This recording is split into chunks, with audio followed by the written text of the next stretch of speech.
अस्सलाम वालेकुम, बिस्मिल्लाहिर्रहमानिर्रहीम। आज जो हम लेक्चर चैप्टर नंबर 3 स्टार्ट किया हुआ था। चैप्टर नंबर 3 में हमने 5 लेक्चर पढ़ लिए। पहले लेक्चर 1 में हमने इंट्रोडक्शन वो सारा डिस्कस किया था कि क्या क्या हमने इस चैप्टर में पढ़ना है। आज हम लेक्चर नंबर 6 में जो न्यूटन थर्ड लॉ इसको डिस्कस करने वाले हैं। न्यूटन थर्ड लॉ में इससे पहले हमने 2 लॉ पढ़ लिए हैं, न्यूटन फर्स्ट लॉ और Newton second law. Newton first law में क्या था? न्यूटन फर्स्ट लॉ में ये था कि जब भी कोई चीज़ रेस्ट हालत में पड़ी रहेगी, तब भी जब भी कोई चीज़ यूनिफॉर्म मोशन से हरकत करती रहेगी तब तक ये रेस्ट में रहेगी, तब तक ये यूनिफॉर्म मोशन से हरकत करती रहेंगी। जब तक क्या होगा, कोई मुखालिफ फोर्स अनबैलेंस फोर्स आकर उसको एक्ट करके उसको उसकी स्टेट को चेंज ना कर दे। तो ये फर्स्ट लॉ में हमने सारा पढ़ा था और ये उसको हमने लॉ ऑफ इनर्शिया भी कह दिया था। उसके बाद हमने न्यूटन सेकंड लॉ स्टार्ट किया था। न्यूटन सेकंड लॉ में हमने वो सारा डिस्कस किया था, उसको एक अच्छे तरीके से हम लेके चले थे। उसकी हेडिंग बनाई थी, लॉन्ग क्वेश्चन था, वो एक बहुत इंपॉर्टेंट बोर्ड का न्यूटन सेकंड लॉ क्वेश्चन है। ये ज़्यादातर शॉर्ट में पूछा जाता है, लेकिन शॉर्ट में हम इसमें एमसीक्यूज काफ़ी ज़्यादा और ये बहुत इंपॉर्टेंट है ये वाला हमारा न्यूटन थर्ड लॉ। इसमें हम डेली रूटीन में बहुत ज़्यादा इसकी हमारी एप्लीकेशंस हैं इसकी न्यूटन थर्ड लॉ की। हम जब चेक करते हैं, हम जब देखते हैं कि जब हम कोई बॉल फेंकते हैं तो वो बॉल वापस हमारी तरफ अगर किसी चीज़ को मारते हैं तो वो बॉल वापस बैक कर रहा होता है। उसके बाद बहुत ज़्यादा ऐसी फोर्सेस होती हैं जब से हम क्या करते हैं, ज़मीन पे चलते हैं, अर्थ पे चलते हैं, तो क्या करता है फोर्स, हम भी एक ज़मीन पे लगा रहे होते हैं, ज़मीन भी हम पे एक फोर्स लगा रही होती है जो हमें ऊपर रखे हुए हैं। उसके बाद बहुत ज़्यादा ऐसे एप्लीकेशंस हैं जिसमें क्या हो रहा है, अभी हम डिस्कस भी करेंगे इस टॉपिक में। ये इस बुक के अंदर कौन कौन सी आपको एप्लीकेशन दी गई हैं, तो ये सारी हम इसके टॉपिक के अंदर डिस्कस करने वाले हैं। आइए इस न्यूटन थर्ड लॉ को स्टार्ट करते हैं। सबसे पहले हमारे पास स्टेटमेंट है। स्टेटमेंट को हम पहले ये देख लेते हैं। स्टेटमेंट क्या है हमारे पास? स्टेटमेंट क्या है कि to every action there is equal and opposite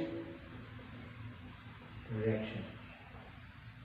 तो इसमें आप देखेंगे कि हमारे पास जो स्टेटमेंट है वो स्टेटमेंट में दो चीज़ें के ऊपर अभ्यास हुई है। दो चीज़ें कौन सी हैं? एक तो एक्शन है और एक है हमारे पास रिएक्शन है।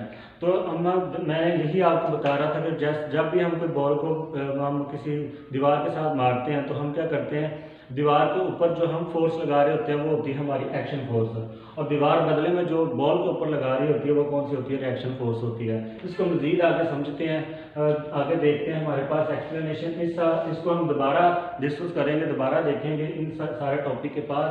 अभी आपने ये देखना है कि हर एक्शन का क्या होता है, एक रिएक्शन फोर्स होती है। हर जो भी हम काम करते हैं उसके बदले में हमें कोई ना कोई सिला तो मिलता ही है। तो हम जो काम करते हैं वो हमारा एक्शन है, जो हमें मुतबादल सिला मिलता है, कुछ नाम मिलता है, वो हमारा रिएक्शन होता है। तो यही चीज़ है, हम एक्सप्लेनेशन में इसको समझेंगे अच्छे तरीके से। हमारे पास फर्ज करें टू बॉडीज है। इस बॉडी का नाम हम ए रख देते हैं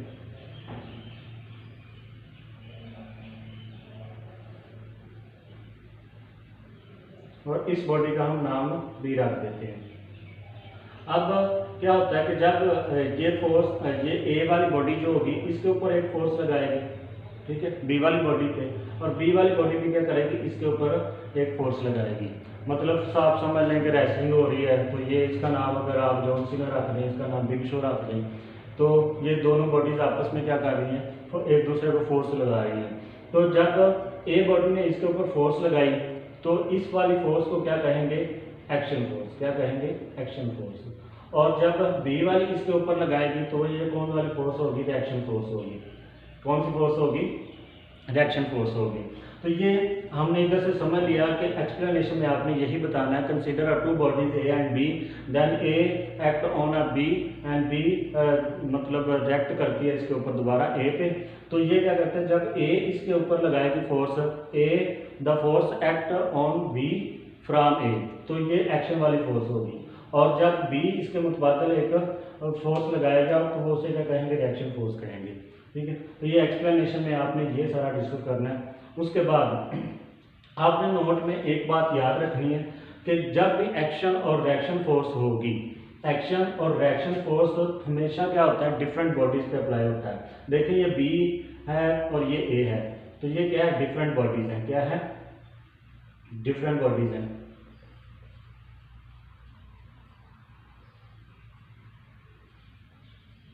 डिफरेंट बॉडीज हैं, डिफरेंट बॉडीज पे क्या हो रहा है, एक्शन और रिएक्शन फोर्स अप्लाई हो रही है। तो यही हमने नोट में लिखना है कि जब भी एक्शन और रिएक्शन फोर्सेस होंगी वो डिफरेंट टू बॉडीज पे एक्ट करेंगी, सेम बॉडी के ऊपर एक्ट नहीं करती। तो ये हमने नोट के ऊपर लिखना है। तो हमारी 3 हेडिंग हो चुकी हैं, स्टेटमेंट है, एक्सप्लेनेशन है। अभी आपको समझ आ गई होगी इस एक्सप्लेनेशन से कि to every action there is a equal and opposite reaction. आपके पास हर एक्शन के पास एक रिएक्शन फोर्स होती है जो अप्लाई करती है। ठीक है, ये आपको बुक से डेफिनेशन मिल जाएगी, कमी पेशी इधर से दूर हो जाएगी। तो डिफरेंट ये एक्सप्लेनेशन में आपने डिस्कस करना है और ये डिफरेंट बॉडीज वाला नोट के अंदर करना है। उसके बाद हम एग्जाम्पल्स की तरफ आते हैं। एग्जाम्पल हम कंसिडर करते हैं, हम इसको थोड़ा सा रेज कर देते हैं। रेज करने के बाद अब हम क्या करते हैं, एग्जाम्पल को 1 बाय 1 डिस्कस करते हैं। सबसे पहले हम क्या करते हैं, एक हमारे पास टेबल है, उस टेबल के ऊपर क्या पड़ी हुई है, एक बुक पड़ी हुई है।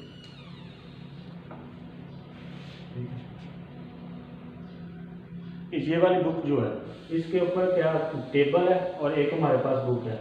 एक हम ये आम कंडीशन देखते हैं कि टेबल्स के ऊपर बुक्स पड़ी होती हैं, तो हमने कभी नोट नहीं किया कि इसके ऊपर क्या हो रहा है। अब बाहर तो हमें नज़र आ रहा होता है कि ये रेस्ट में पड़ी हुई है, लेकिन हम देख रहे होते हैं इसके ऊपर कोई फोर्स नहीं अमल कर रही। तो फिजिक्स बताती है, फिजिक्स क्या बताती है कि बुक एक फोर्स लगा रही है टेबल के ऊपर और टेबल क्या कर रहा है, एक फोर्स लगा रहा है बुक के ऊपर। जो बुक फोर्स लगाएगी टेबल के ऊपर उसे कहेंगे एक्शन फोर्स, और जब टेबल इसके मुकाबले एक फोर्स लगाएगा वो कौन सी होगी, रिएक्शन फोर्स।